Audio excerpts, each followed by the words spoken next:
C'est un jardin minuscule qui a germé au milieu des immeubles du quartier en 2015. Un jardin accessible aux personnes en situation de handicap et chaque mardi, les jardiniers se retrouvent pour organiser les activités. On avait parlé de la soupe, qu'on allait faire la soupe conviviale, le 14 janvier. Benoît a commencé à travailler sur la petite plaquette. Benoît, ergothérapeute, Estelle, éducatrice à l'Association des paralysés de France qui gère le jardin, accompagne la dizaine de jardiniers fidèles depuis sa création. Ensemble, ils ont choisi le nom, le jardin de Berthe, du nom du square Berthe Morisot.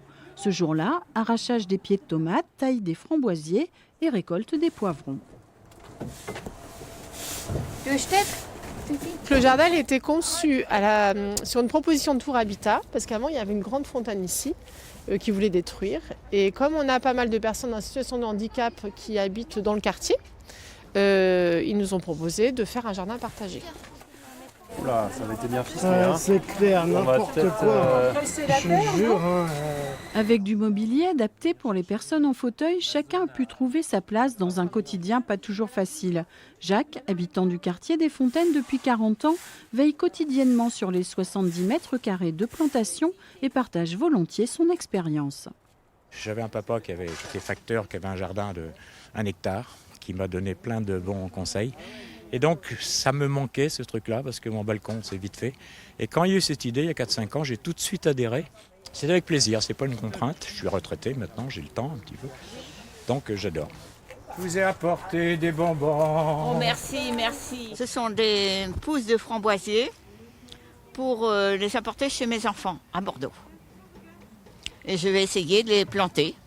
L'idée, c'est que les personnes puissent se rencontrer, puissent aussi se connaître davantage, veiller les uns sur les autres, puisqu'il y a l'idée de la veille sociale aussi pour les personnes les plus isolées.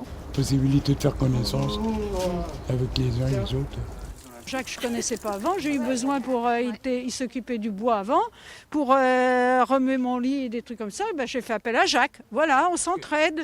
Ça change un peu les idées. Et puis vous venez, on discute, on parle de tout. Et au jardin de Berthe, on partage tout aussi. La récolte du jour, poivrons, mâches ou poireaux, sera ce soir au menu des jardiniers. Qui c'est qui veut des poivrons, Jacques? Des poivrons?